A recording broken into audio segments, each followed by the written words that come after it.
What's your name? Satan. Uh-oh.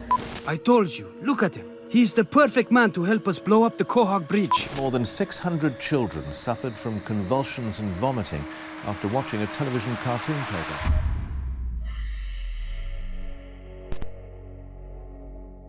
"29 banned cartoons, 7 layers. This is an iceberg of the most controversial, scandalous, and forbidden cartoons in the world. We'll start with the less scandalous cartoons and slowly shift into the more disturbing and unforgettable ones. Let's start at the tip of the iceberg. Level 1. I Feel Good, Shrek. In 1995, DreamWorks Animation was working on one of their first animated movies, an adaptation of a children's book, Shrek. During the pre-production phase, the crew put together an animation test to work out the tone, look, and feel of what would become a classic animated movie. The animation features a stylized version of Shrek voiced by Chris Farley, the original choice for Shrek, as he dances through a medieval city while singing James Brown's classic, I Got You, I Feel Good. I feel good. The scene takes a comedic turn when a mugger attempts to rob him, only to be effortlessly dispatched by Shrek, who continues his dance unbothered. Initially, the animation test was largely forgotten, with only still images circulating among fans and enthusiasts. Nobody had an actual copy. But then, snippets began surfacing online. In 2018, an eBay auction revealed that a buyer had acquired the tape along with models from the film's production, igniting hugely excited discussions with the lost media community.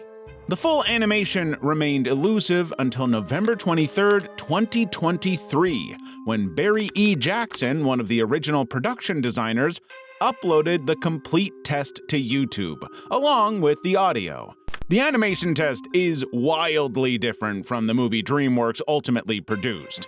The character designs are different, the movement is different, and it shows how Farley's unique comedic style influenced Shrek's character before Mike Myers took over the role following Farley's untimely death in 1997. The Mask of Matches Malone.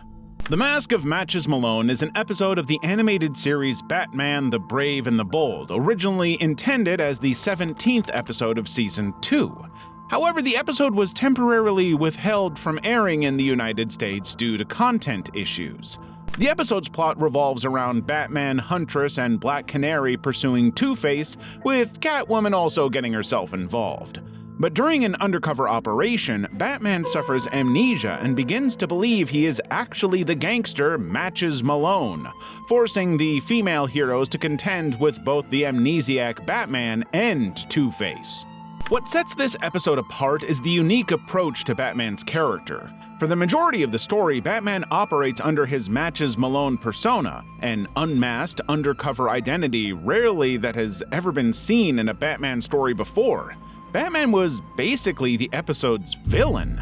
But the real controversy was a musical number performed by the Birds of Prey, who were introduced to the Brave and the Bold universe in this episode. The one and only Birds of Prey. Black Canary, Huntress, and Catwoman sing a song containing several suggestive lyrics and references to other DC heroes, including jokes about the Flash being too fast and Aquaman having a little fish. Aquaman's always courageous.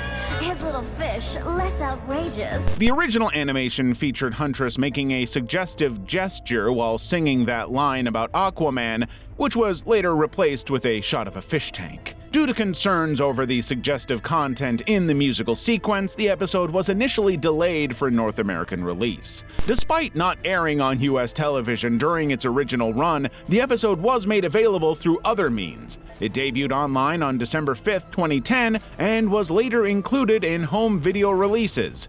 But the original version remains a fascination for fans. Big Brother Caillou. Big Brother Caillou, the 12th episode of the animated series Caillou, first aired in 1997 in Canada and later in the United States in 2000.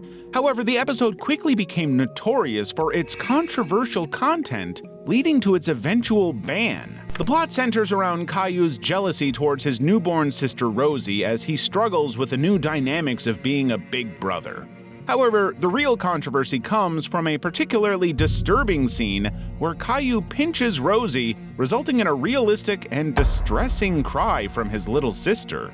Caillou's violent reaction to feeling overshadowed by his sister leads him to an act of harm, and critics at the time pointed out that this behavior is not only harmful but could also be psychologically damaging, as it depicts an older sibling inflicting pain on a defenseless newborn without any meaningful discipline from their father Boris. They viewed the scene as normalizing jealousy and aggression among young children. Instead of addressing Caillou's behavior with appropriate consequences, Boris merely questions him in a calm tone, failing to instill any sense of accountability. Or, to put it more bluntly, Boris was a bad father. It's not easy being a big brother, is it?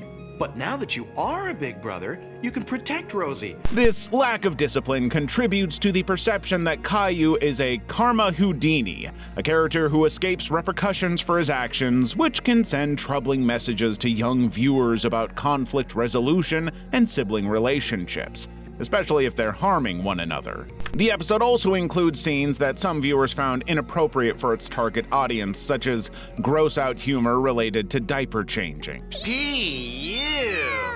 The combination of these elements led to significant backlash from parents and educators alike, prompting networks to censor or completely ban the episode from airing on children's programming blocks like Cartoonito.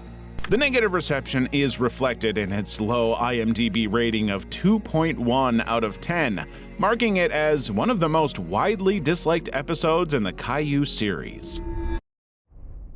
Midlife Crustacean. Midlife Crustacean is an episode from the third season of SpongeBob SquarePants that originally aired on January 24, 2003. The episode centers around Mr. Krabs experiencing a midlife crisis. Feeling old and out of touch, he overhears SpongeBob and Patrick discussing their plans for a wild night out. So, what kind of hot rod will we be cruising in tonight? Eager to feel young again, he asks to join them. However, their activities turn out to be rather mundane, including visits to a laundromat and picking up trash on the highway. The episode's controversy stems from a scene where Patrick suggests a panty raid as the final activity. I guess you're gonna miss the panty raid. This involves breaking into a woman's house to steal her underwear. But the raid takes an unexpected turn when they discover they've broken in to Mr. Krabs' mother's house, resulting in Mr. Krabs being sent to his childhood room as punishment for his perverted fun. In 2018, Nickelodeon removed Midlife Crustacean from rotation following a standards review, releasing a statement stating that some story elements were deemed not kid-appropriate. While the network did not specify which scenes caused the issue, it's pretty obvious that the panty raid scene was the primary reason for the episode's removal. To this day, the episode remains unavailable on official channels and streaming platforms, including Paramount Plus and Amazon Prime Video. In July 2023, the episode briefly reappeared on Paramount Plus due to what was described as a technical error. It was promptly removed again, with a Paramount spokesperson confirming that its appearance was unintentional. Despite its controversial status, Midlife Crustacean remains a part of SpongeBob SquarePants history, with some fans calling for its reinstatement. Level 2. The Great McGrady. The Great McGrady is a two-part episode from the 13th season of the animated children's series Arthur, which originally aired in 2009. The episode centers around Mrs. McGrady, the school's beloved cafeteria cook, being diagnosed with cancer. The storyline exposes how Arthur and his friends react differently to this news, with some characters struggling to cope while others try to offer support. The episode gained attention for its sensitive handling of a serious topic rarely addressed in children's programming. But it also featured a pretty significant guest star for the show, Lance Armstrong, a professional cyclist and cancer survivor who appeared as himself to offer encouragement to one of the characters. Unfortunately, in 2012, Armstrong admitted to using performance-enhancing drugs throughout his cycling career. And suddenly, this episode became controversial. As a result of the doping scandal, the episode was removed from circulation by PBS. The network pulled it from reruns, and it was also removed from digital platforms like iTunes and Amazon. But the creators were also disappointed by what happened, believing that the episode was good. So in 2021, they decided to remake the episode for the show's 24th season. The new version, while maintaining the original sensitive storyline about Mrs. McGrady's cancer diagnosis, replaces Lance Armstrong's character with Uncle Slam, an Elwood City wrestling champion who is also a cancer survivor, and notably not a doper. The remade episode aimed to preserve the important message about coping with a loved one's cancer diagnosis while removing the association with Armstrong. It retained many of the original plot points, including the characters' varied reactions to the news and their efforts to support Mrs. McGrady. Despite the controversy surrounding the original version, both iterations of The Great McGrady have been praised for their thoughtful approach to discussing cancer with young viewers. Shirley Dimples, The Land of Odd. In 1987, the animated series Garbage Pail Kids was due to start airing. The series was based on popular but controversial trading cards of the same name and featured gross-looking kids with unique abilities who helped others. Well, the cards were anyway. The show was something else entirely. But despite being produced and heavily promoted by CBS for the 1987-88 season, Garbage Pail Kids never aired in the United States. The show was abruptly pulled from the schedule just days before its planned debut, replaced by an extended 90-minute version of Muppet Babies. The reason? The whole show. All of it. The cancellation came after protests from several organizations, including Action for Children's Television, the National Coalition on Television Violence, and the Christian Leaders for Responsible Television. These groups raised concerns about the show's content, claiming it ridiculed disabled individuals and glorified violence in its rough-and-tumble style. But the show was also not very popular with audiences for another reason. It essentially functioned as a program-length advertisement for Garbage Pail Kids toys and trading cards. The show was directly connected to the popular merchandise line, and it's easy to see the link. The controversy surrounding the series led to several major advertisers, including Nabisco, McDonald's, and Crayola, withdrawing their support. Some advertisers cited pressure from interest groups, while others were unable to pre-screen the series due to a lack of advanced tapes and simply didn't want to get involved with a show whose quality was unknown. As if all that wasn't bad enough, multiple CBS affiliates announced their refusal to air the series weeks before its scheduled premiere. Despite not airing in the United States, Garbage Pail Kids found an international audience. The series was broadcast in various countries including Spain, Italy, France, Germany, and the United Kingdom. But in the US, the show is nothing more than a cult hit. The Legend of Miniryu. The Legend of Miniryu is the 35th episode of the Pokemon anime series, originally aired in Japan on November 25th, 1997. This episode follows Ash, Misty, and Brock as they explore the Safari Zone, a protected area where rare Pokemon can be found. The episode centers around the group's search for the elusive Dratini, a rare dragon-type Pokemon. They encounter Kaiser, the warden of the Safari Zone, who has a mysterious collection of Dratini. The plot involves Team Rocket's attempts to capture the rare Pokemon, leading to confrontations with Kaiser and the main characters. What sets this episode apart, and ultimately led to its banning in most countries outside Japan, is the frequent use of firearms.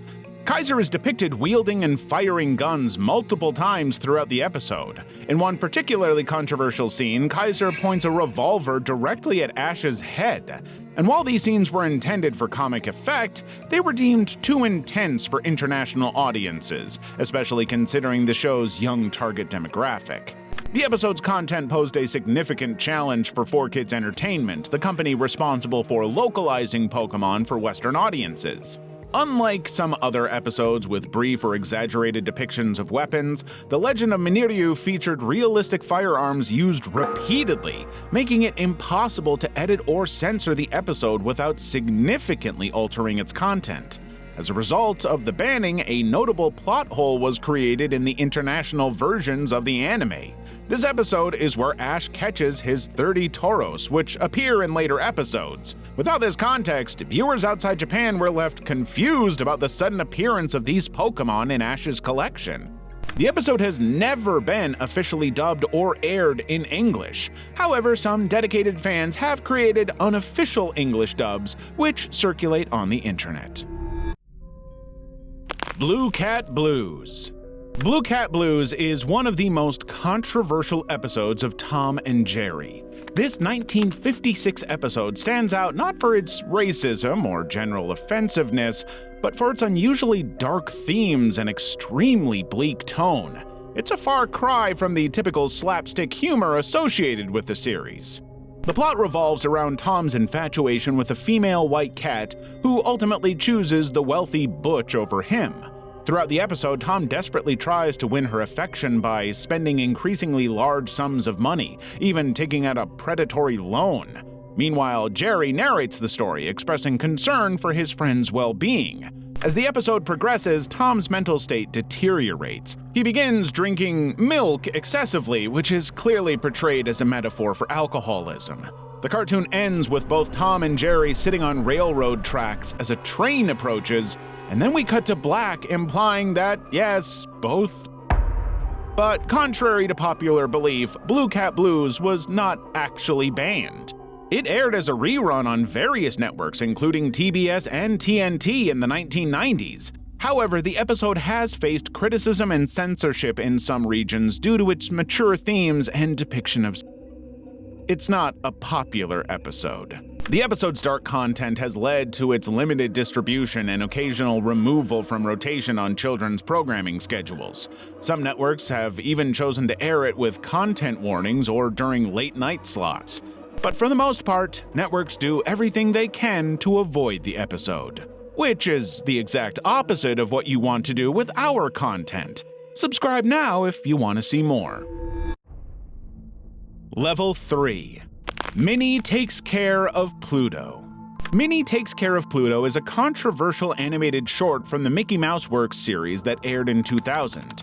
The episode features Pluto being left at Minnie's house for the day, which leads to a series of dark and surreal events that have to be seen to believed. The plot revolves around Pluto's paranoid and totally random belief that Minnie is trying to kill him. Throughout the short, Pluto is influenced by his inner devil and angel, with the devil convincing him that Minnie has murderous intentions. This leads to several disturbing imaginary scenes, including Minnie putting poisonberry jelly on Pluto's dog bowl and laughing evilly as Pluto's remains are left behind, Minnie burying Pluto alive, and Minnie attempting to kill Pluto with a mace. The short takes a particularly dark turn when Pluto is knocked unconscious and experiences a nightmare where he travels to hell. Everything else up to this point was pushing the limits of what was okay, but this scene especially seemed to be inappropriate for the show's target audience of children, and the world agreed. The episode garnered significant complaints, enough for ABC to withdraw the episode from its programming completely. It was subsequently pulled from being aired in the US indefinitely, although it has since continued to air infrequently in other countries. The real problem with the episode was just the wild and undeniable contrast to the typically lighthearted and family-friendly content associated with Mickey Mouse and Disney. The short's dark themes, violent imagery, and hellish sequences were deemed unsuitable for the show's TVY rating, which is intended for children ages 2 to 6. Showing Pluto being killed by a character they loved was especially risky. The episode became one of only 2 Mickey Mouse Works shorts that didn't appear in the subsequent series House of Mouse. Scrub Me Mama with a Boogie Beat. On March 28, 1941, Universal Pictures released a controversial animated short film called Scrub Me Mama with a Boogie Beat. The cartoon is based on a 1940 hit Boogie Woogie song of the same name, but the content could not have been more offensive. The cartoon's plot revolves around a fictional southern town called Lazy Town, populated entirely by African American characters depicted as racist stereotypes. The residents are shown as lethargic and slow-moving until a light-skinned woman from Harlem arrives on a riverboat. She introduces the song Scrub Me Mama with a Boogie Beat and energizes the townspeople who join in singing and dancing. The film's depiction of African Americans is deeply and undeniably problematic, featuring exaggerated physical features, stereotypical behaviors, and offensive dialects. What do you all mean, really? Characters are portrayed as lazy, unintelligent, and primitive, with some even blatantly designed to resemble monkeys or apes. The light-skinned woman from Harlem is presented as the only character with human-like qualities, which just makes the whole thing feel even more undeniably racist. Upon its re-release in 1948, the cartoon faced significant criticism from civil rights groups, particularly the National Association for the Advancement of Colored People. The NAACP, along with the Jewish Labor Committee, pressured Universal Pictures to withdraw the film from distribution, but Universal refused to pull the cartoon, pointing out its popularity and lack of previous complaints. To them, these minorities were just looking to complain. However, the backlash did not stop. After continued pressure from civil rights organizations, Universal finally announced the withdrawal of Scrub Me Mama with a Boogie Beat on February 3, 1949. The banning of this cartoon marked one of the first instances where a major studio withdrew a cartoon due to its racist content, setting a precedent for future campaigns against offensive media representations that continues today. Despite its offensive content, some aspects of the cartoon, such as its music, have been noted as well executed. However, the film's racist imagery and stereotypes far outweigh any technical merits, making it a stark example of the pervasive racism in the early 20th century American popular culture. Stewart's House. Stewart's House is a controversial episode of the animated series Beavis and Butthead that originally aired on June 14, 1993. This episode marked the first appearance of Stewart, who would go on to become a recurring character in the series. The episode gained notoriety for its depiction of dangerous and reckless behavior. Throughout the episode, Beavis and Butthead engage in various destructive activities, including violence and blowing up Stewart's kitchen. One of the most contentious scenes shows the two of them inhaling gas fumes from a stove, which prompted MTV to include a disclaimer to try and prevent young people from copying the popular animated morons.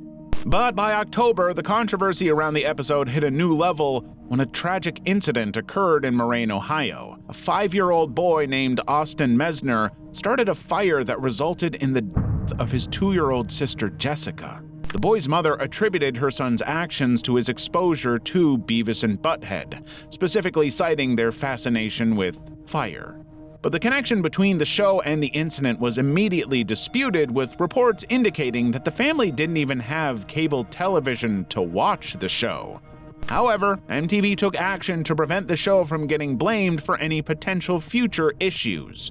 All references to fire were immediately banned and removed from existing and future episodes of Beavis and Butthead. The network also moved the show to a later time slot to target its intended audience of older teenagers and adults, as opposed to impressionable children. Stewart's House became one of the episodes permanently banned from MTV runs due to its controversial content. The episode's portrayal of the characters inhaling stove gas and causing explosions was deemed too risky for broadcast in light of the Ohio incident. Despite the controversy, Beavis and Butthead remained a popular and influential show, with various revivals and movies in the following years. Pop Pie a la Mode. Pop Pie a la Mode is a 1945 Popeye cartoon short, the 132nd cartoon in the Popeye theatrical series. On the surface, it seemed like a pretty typical Popeye cartoon. The plot involves Popeye becoming shipwrecked and washing up on an island. He enters a cafe run by cannibals where he is treated as the specialty of the house. Unbeknownst to Popeye, he's being fattened up to be eaten. He's eventually placed in a large cooking pot, realizing too late that he is meant to be the main course for a cannibal tribe. As always, Popeye resorts to his trusty can of spinach to save him from this whole mess he's gotten himself into. But while the cartoon's premise might seem typical for a Popeye adventure, it's the portrayal of the cannibals that led to its controversial status. The cartoon has been widely criticized for its extremely racist depictions of African Americans. The cannibal characters are presented using exaggerated stereotypical features and mannerisms. At the time of production, this was pretty common in media of that era, but now we recognize this as highly offensive. One particularly problematic aspect is the voice acting for the cannibal leader, performed by Jackson Beck in what's been described as his best impersonation of Andrew Brown from Amos and Andy. A reference to a radio show known for its use of racial stereotypes further compounds the issue. Due to its controversial context, Pop Pie a la mode is rarely aired on television today. When it is shown, it's often in the context of historical analysis or as part of collections examining problematic elements in classic animation. Fake Peppa Pig episodes. Following the immense success of Peppa Pig on TV, fake Peppa Pig episodes began popping up on YouTube, exploiting the trend for their own purposes. These unauthorized videos, often poorly animated and containing inappropriate content, were designed to trick young viewers and their parents into believing they were watching genuine Peppa Pig episodes. But the content, while seemingly familiar, included disturbing and sometimes violent content. One video depicted Peppa visiting a dentist who used a giant syringe and scary tools, causing Peppa to scream in agony. Other videos incorporated themes of violence, crude humor, and even drug use, which were entirely unsuitable and traumatizing for the show's target audience of preschoolers. The fake Peppa Pig videos became a significant problem due to their widespread presence on YouTube and their ability to bypass the platform's safety filters. They were often tagged and titled in ways that made them appear alongside legitimate Peppa Pig content, making it easy for children to stumble upon them accidentally. But it wasn't until Laura June, a journalist, described her horrifying experience that the whole thing really caught attention.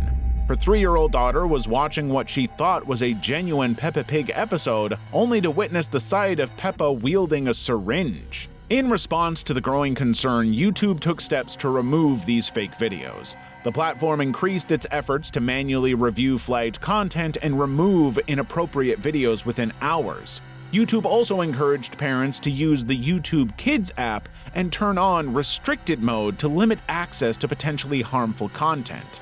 But it's not easy to avoid the content when it looks identical to the real thing.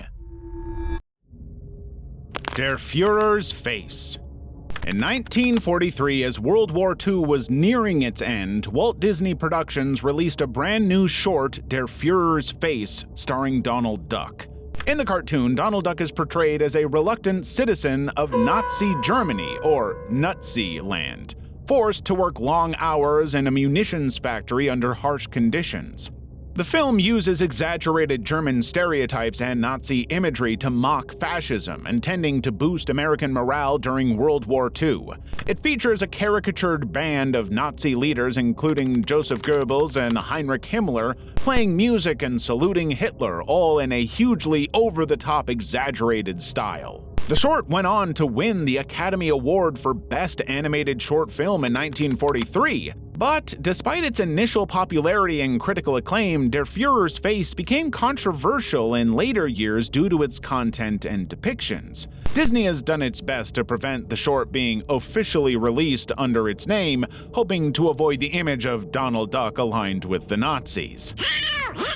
And in 2010, the cartoon was banned in Russia when it was added to the federal list of extremist materials. A Kamchatka court included it alongside other materials deemed extremist materials, effectively making it illegal to produce, store, or distribute in Russia. The ban was based on a misunderstanding of the film's satirical nature and anti-Nazi message.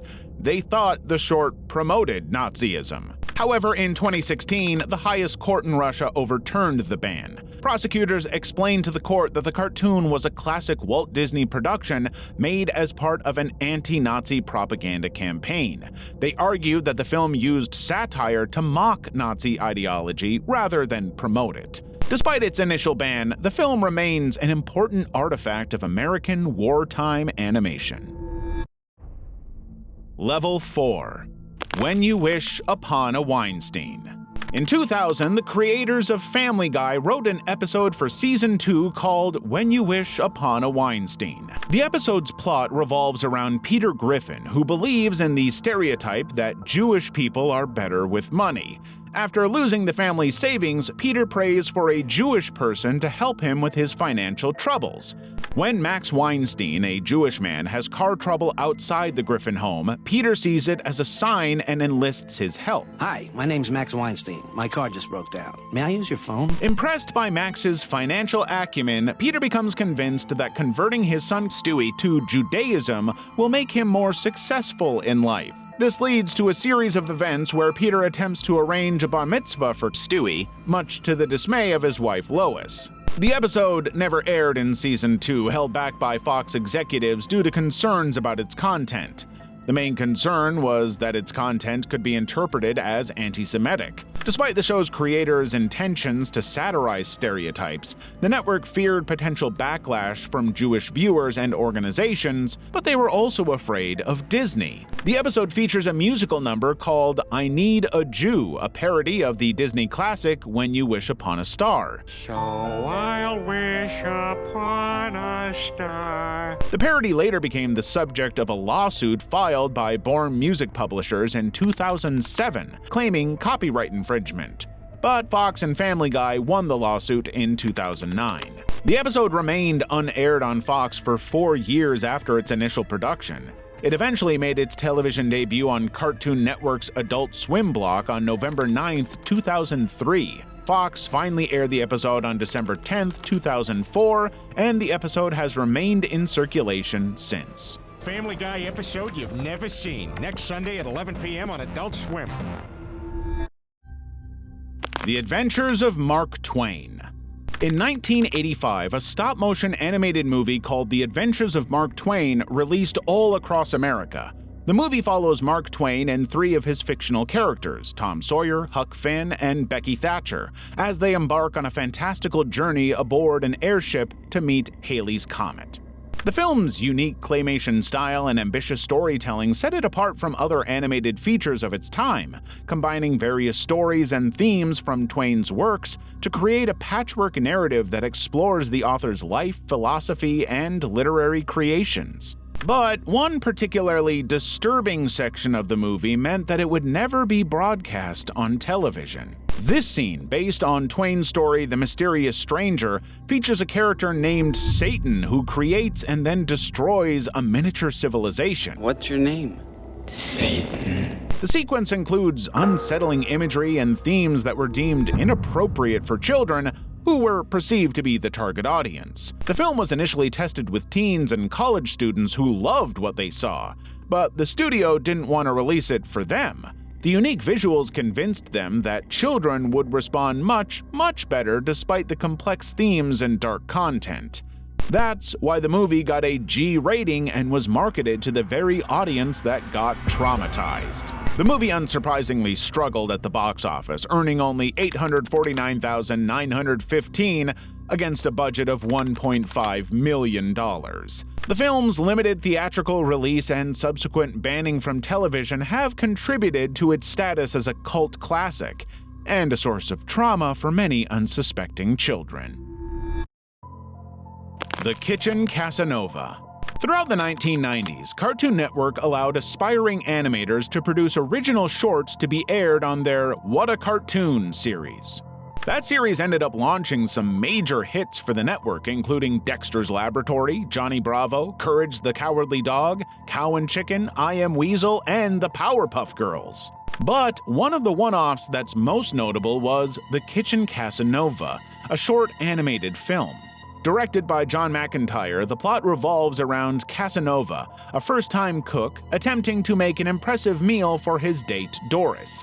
However, things quickly go awry when the wind flips the pages of his cookbook, leading to a chaotic mixture of ingredients. Throughout the short, Casanova neglects his dog Pudge while focusing on the dinner preparations. The animation style and characters were noted for their originality, with some viewers finding the short very funny. However, the Kitchen Casanova became controversial and was eventually banned from airing on Cartoon Network entirely. The reason was a single scene in which the main character accidentally cuts off his finger while cooking. This graphic content was deemed too frightening and violent for the show's young audience, and it surely wasn't going to get a show like Dexter's Laboratory or Johnny Bravo. Despite its ban, the Kitchen Casanova has gained a certain notoriety among animation enthusiasts. Some viewers remember it vividly due to its unique animation style and the psychotic nature of its characters. It's worth noting that while the Kitchen Casanova was part of the What a Cartoon series, it was produced by Cartoon Network Studios rather than Hanna-Barbera, which created many of the other shorts in the series. For that reason, it's definitely more unique than the shorts that would go on to have their own shows. Sugar Time.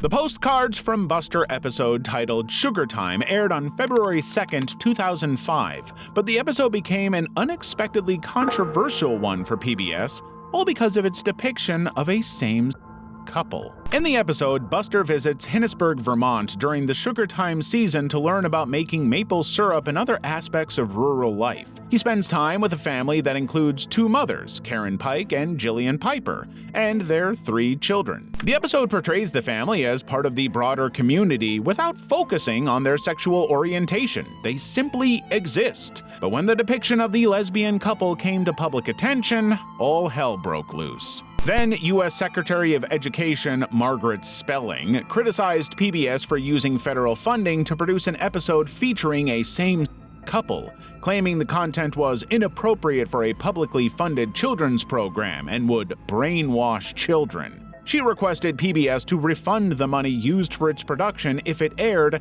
and reaffirmed her belief that many parents would not want their children exposed to this kind of atypical family. In response, PBS decided not to distribute the episode, effectively banning it from broader broadcast. However, some local stations chose to air it independently, including Vermont Public Television, which defended the episode as a reflection of real-life diversity and a harmless detail. Despite its limited release, Sugar Time remains a significant moment in children's television history for its early depiction of an LGBTQ+ family in an educational context. The episode is now considered part of lost media, but has been preserved by fans and archivists. Good News. In 1962, Looney Tunes short Good News, Daffy Duck is a stowaway on a ship commanded by a portly Captain Bligh-like figure. The captain orders his first mate, a parrot named Mr. Tristan, to find any stowaways and provide a rope to hang them. When Daffy is discovered, he's sentenced to hang, but offers to entertain the captain with magic tricks to spare his life. Keep us amused with his magic, I will spare him. That premise immediately caused controversy when it was released. The lighthearted treatment of hanging and capital punishment was deemed too mature and violent for a kid's cartoon. Throughout the short, Daffy is shown with a noose around his neck, which was obviously considered inappropriate and potentially traumatizing for children. The repeated visual of a character in danger of being hanged was seen as too graphic for broadcast standards. But the cartoon also features a scene where Mr. Tristan locks Daffy in a chest during an escapology act, sabotaging Daffy's attempt to avoid hanging. Parents and other network authorities believed that this scene could be potentially dangerous if imitated by children at home. And the cartoon's ending, where the captain is seen in a barrel at sea pulling Daffy on a noose-like leash, was also deemed too violent and inappropriate for young audiences. Altogether, the cartoon was so problematic that it was totally banned from television broadcasts due to its dark themes and potentially disturbing content. Today, it's often regarded as one of the weaker Daffy Duck cartoons, meaning that the controversial content may not be the only reason it's been banned. It's a Dog's Life. The Ren and Stimpy Show episode It's a Dog's Life is one of the series' most controversial installments, known for its dark humor and disturbing content, which ultimately led to its ban. The episode follows Ren and Stimpy as they are saved from euthanasia at a dog pound by an eccentric, wealthy old woman who adopts them. However, their new life quickly becomes a nightmare as they discover that their new owner has a penchant for taxidermy, having preserved her previous pets as lifelike statues. Ren and Stimpy endure a series of humiliating and violent experiences under her care. They're subjected to a from both the woman and her butler, Mr. Howe, including being beaten and forced to eat inedible dog food made of rocks. The episode's grim tone escalates when the pair are forced to sleep in a yard that doubles as a pet cemetery. All of that is but enough, but the climax of the episode is particularly unsettling. After attempting to escape, Ren and Stimpy return to find their owner dead from lead poisoning, implied to be caused by Mr. Howe. The butler inherits her wealth while Ren and Stimpy are euthanized, freeze-dried, and turned into statues to join the collection of preserved pets in the residence. Obviously, the episode was banned due to its graphic depiction of animal dark humor involving death and taxidermy, and overall disturbing themes which were wildly inappropriate for a children's show. Both critics and viewers found the content excessively grim and unsuitable for Nickelodeon's young audience. While Ren and Stimpy often pushed boundaries with its surreal and edgy humor, It's a Dog's Life crossed into territory deemed too morbid even by the show's controversial standards. Level 5. Flight as a Feather. Flight as a Feather aired in 1996 as part of the second season of The Mask animated series. The episode's plot revolves around the Mask losing his lucky white feather just hours before a Swedish karaoke contest at the Coco Bongo Club. Lucky feather! Suddenly, the Mask is out on a frantic search throughout Edge City to recover his cherished item. But ABC Family, now known as Freeform, refused to air Flight as a Feather. In fact, multiple networks refused due to a specific sequence involving a character named Cookie Baboom. Mayor or not, nobody jilts Cookie Baboom and gets away with it. This character, described as the mayor's ex-girlfriend and an exotic dancer, was involved in a scene that was deemed too risque for the network's family-friendly image. Especially when she opened her trench coat to reveal her chest, strapped and loaded with dynamite. The character was because someone had dumped her. Now she wanted vengeance. My revenge! It's worth noting that while Flight as a Feather was banned on some networks, it remains available on certain streaming platforms. But any hope of ever seeing the episode on TV is low to non-existent. Shake Like Me. Like many Adult Swim shows, Aqua Teen Hunger Force is no stranger to controversy. But the Shake Like Me episode of Aqua Teen Hunger Force, which aired in 2009 as part of the show's 6th season, was especially controversial. The episode's plot revolves around Master Shake, one of the main characters, being bitten by a radioactive black man and subsequently transforming into a stereotypical caricature of a black person. In the episode, Shake undergoes physical and behavioral changes after being bitten. He attempts to reverse these changes through activities stereotypically associated with white culture, such as drinking milk, watching hockey, and squeezing organic avocados. The episode also features interactions with other characters, including a speech from Boxy Brown about Shake's inability to return to being white. You just sold out to the man. Cracker be playing you, and you smiling like the fool. The episode's title was a reference to John Howard Griffin's 1961 book Black Like Me, in which the white author darkened his skin to experience life as a black man in the segregated South. But, of course, the Aqua Teen Hunger Force episode takes this concept to an absurdist extreme, playing on racial stereotypes for comedic effect. It's just that the satire proved too controversial. Adult Swim, the network that originally aired Aqua Teen Hunger Force, has since removed Shake Like Me from its streaming library. According to a representative from Adult Swim, the episode has been permanently retired due to cultural sensitivities, with no plans for its return to streaming platforms. Turban Cowboy. On March 17, 2013, Family Guy aired a new episode, Turban Cowboy. The episode was always going to be controversial, but it ended up taking on a whole new life after its airing, purely through very, very tragic luck. The episode's plot revolves around Peter Griffin befriending a Muslim man named Mahmoud after a skydiving accident. Peter becomes interested in Islam and converts, but later discovers that Mahmoud is involved in a terrorist plot to blow up the Quahog Bridge. I told you, look at him. He's the perfect man to help us blow up the Quahog Bridge. Immediately, the episode faced backlash for its portrayal of Muslims and its use of stereotypes. The critics' reviews argue that the episode presented a one-dimensional view of Islam, depicting all Muslims as potential terrorists. This representation was seen as particularly problematic given the sensitive nature of Muslim representation in Western media after what happened on September 11th. But that was not the reason the episode got banned. The main reason was a cutaway gag in which Peter is shown winning the Boston Marathon by driving his car through a crowd of runners.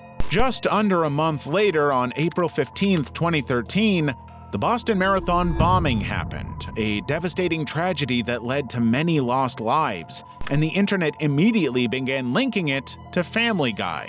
This cutaway scene was edited and circulated online, falsely claiming that the show had predicted the tragic event. Fox immediately removed Turban Cowboy from Fox.com and Hulu, with Seth MacFarlane releasing a statement denying that the show had anything to do with the tragedy. The network also stated it had no immediate plans to rebroadcast the episode. But the controversy never went away. Conspiracy theorist Alex Jones continued spreading the edited scenes from the episode to make it appear as if Family Guy had predicted the attack, further complicating the situation and drawing a lot of unwanted attention. The episode remained unavailable for several years, but has since been reinstated on some streaming platforms.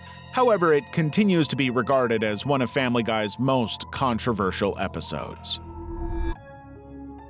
Level 6. Stark Raving Dad. On September 19th, 1991, The Simpsons returned for its third season with the biggest guest star it had ever had up to that point. Stark Raving Dad follows Homer Simpson as he's sent to a mental institution after a mix-up leads him to wear a pink shirt to work.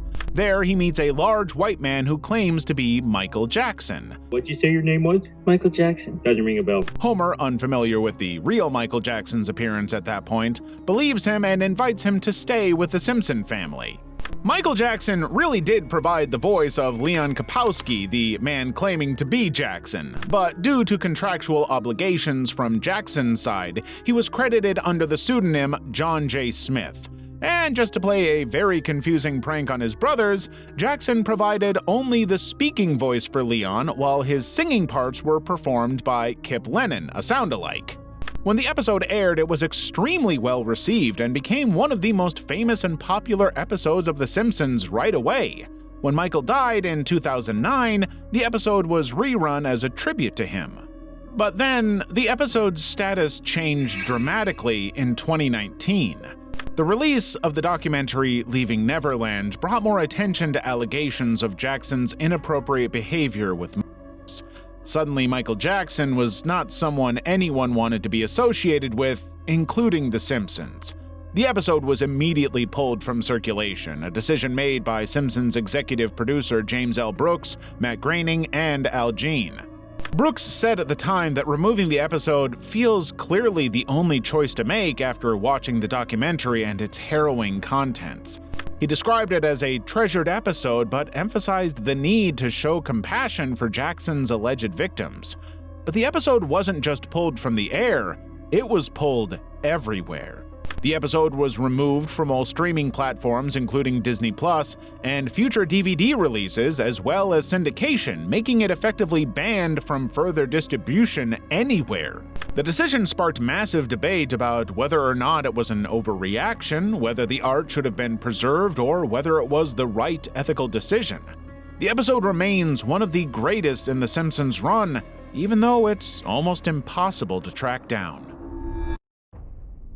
Mass Transit Trouble. Mass Transit Trouble is the 46th episode of Adventures of Sonic the Hedgehog, airing on November 8, 1993. The episode's plot revolves around Dr. Robotnik threatening to bomb 3 critical transportation centers on Mobius, an airport, a lighthouse, and a train station. Attention, Mobius! I, the deliciously diabolical Dr. Robotnik, have successfully planted ultra-powerful fusion bombs in each of Mobius's most important land, sea, and air complexes. Sonic is forced to race against time to remove the bombs from all 3 locations.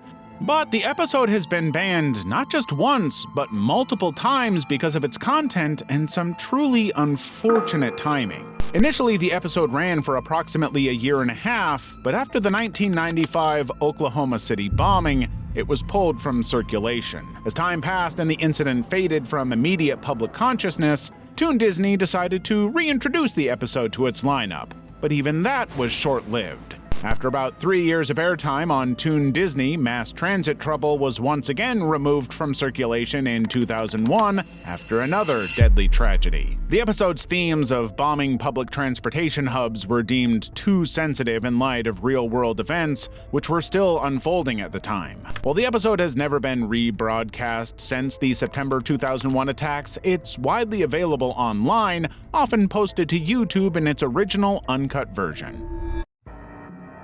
The Censored 11. In 1968, United Artists made the unprecedented move to ban 11 Looney Tunes cartoons from syndication due to their offensive content.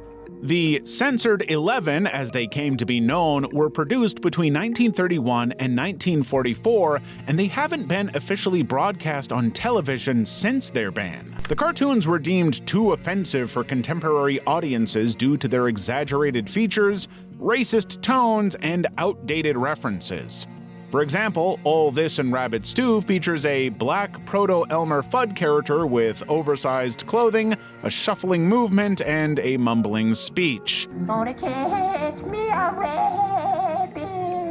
Jungle Jitters and the Isle of Pingo Pongo depict native islanders as stereotypical kids. These lazy, exaggerated stereotypes prove to be too much for audiences. The ban on these cartoons has been upheld by successive owners of the pre-August 1948 Looney Tunes / Merry Melodies catalog. In 2010, Warner Brothers and Turner Classic Movies organized a screening of 8 of the Censored 11 at the Turner Classic Film Festival for a select group of audience members, marking the first time they had been exhibited theatrically by Warner Brothers since their ban.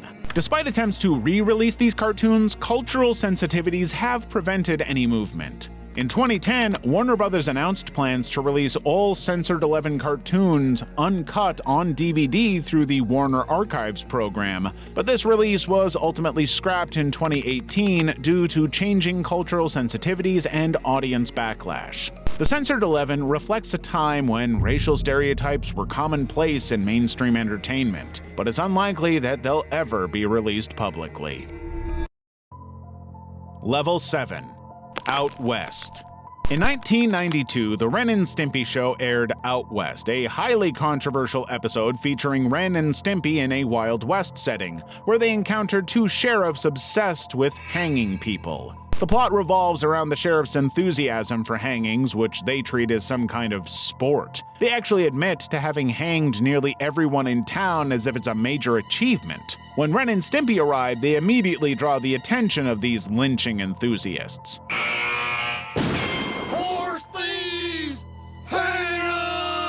By the end of the episode, the show indulges in a musical finale featuring a banjo-playing man who has been strung up himself. While obviously played as a joke, this portrayal of hangings as some kind of a comedic activity raised serious concerns among viewers and critics.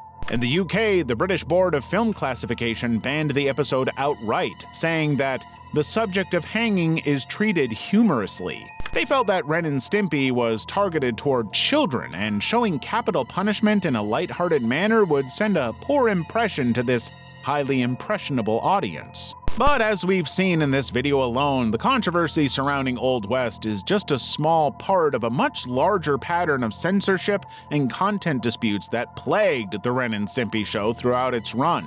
Many episodes faced editing or outright banning due to violence, innuendos, and references to alcohol, religion, and politics. And it all started with one man. John Kricfalusi, the creator of Ren and Stimpy, was known for pushing boundaries and often clashed with Nickelodeon over the show's content. But behind the scenes, John was also engaging in highly inappropriate behavior. In 2018, 2 former Spumco employees accused Kricfalusi of harassment and grooming them when they were underage. These allegations, coupled with other credible claims of inappropriate workplace conduct, led to Kricfalusi's effective retirement from the animation industry entirely. Computer Warrior Porygon. Benno Senshi Porygon, also known as Electric Soldier Porygon or Computer Warrior Porygon, is the 38th episode of the first season of the Pokemon anime. To this day, the episode has aired only once in Japan on December 16, 1997, and was subsequently banned worldwide due to a controversial incident. The episode's plot revolves around Ash, Misty, and Brock entering a computer system to fix a malfunctioning Pokeball transmitter. They encounter Team Rocket inside and engage in a battle. During this confrontation, Pikachu uses its Thunderbolt attack to counter an antivirus program, resulting in an explosion depicted by rapidly flashing red and blue lights. Approximately 20 minutes into the episode, at 6:51 p.m. Japanese time, the scene with the flashing lights aired. The sequence lasted about 6 seconds and featured bright strobe effects blinking at a rate of roughly 12 Hz. This was enough time to cause all the damage. Shortly after the broadcast, hundreds of viewers, but mostly children, experienced various symptoms including seizures, blurred vision, headaches, dizziness, and nausea. Reports indicate that between 600 and 700 children were directly affected by the episode, with some requiring hospitalization. The incident, dubbed Pokemon Shock in Japan, led to widespread concern and media attention about how it could possibly have happened. More than 600 children suffered from convulsions and vomiting after watching a television cartoon program. TV Tokyo issued an apology the following day and suspended the Pokemon anime immediately. The Japanese government launched an investigation, and the Ministry of Health, Labor, and Welfare held emergency meetings to gather information and consult with experts. The Pokemon anime went on a 4-month hiatus following the incident. When it returned, significant changes were implemented to prevent similar occurrences. These included reducing the frequency and intensity of flashing lights and animations across the industry. To this day, the episode itself was never re-aired in Japan or broadcast in any other country. Shouju Tsubaki. Shouju Tsubaki, also known as Midori, is a 1992 anime film directed by Hiroshi Harada. Based on Seihiro Maru's manga, Mr. Arashi's Amazing Freak Show, the film tells the story of Midori, a young girl who joins a circus after her mother's death. The film's plot is extremely dark and disturbing. Set in 1920s Japan, it follows 12-year-old Midori as she becomes part of a traveling freak show circus troupe. The circus members subject Midori to severe and repeated physical, psychological, and... The movie does not shy away from showing it. Graphic scenes depict violence against both Midori and animals, and portrays a disturbing relationship between Midori and an adult dwarf magician named Masamitsu.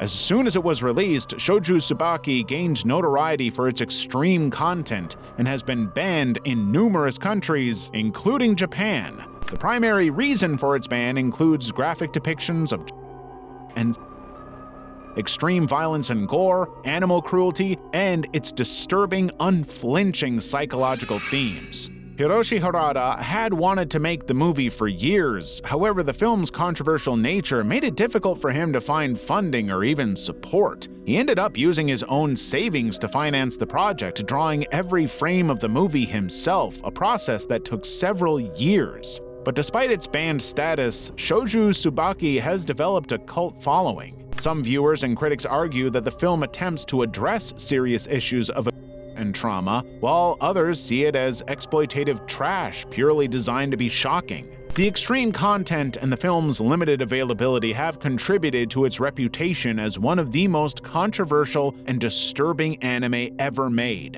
and something only a select few can stomach. But the ban on Shouju Tsubaki extends beyond Japan, with many countries deeming it unsuitable for public viewing. The film remains largely unavailable through official channels, but those who want to see it continue to find ways to access it.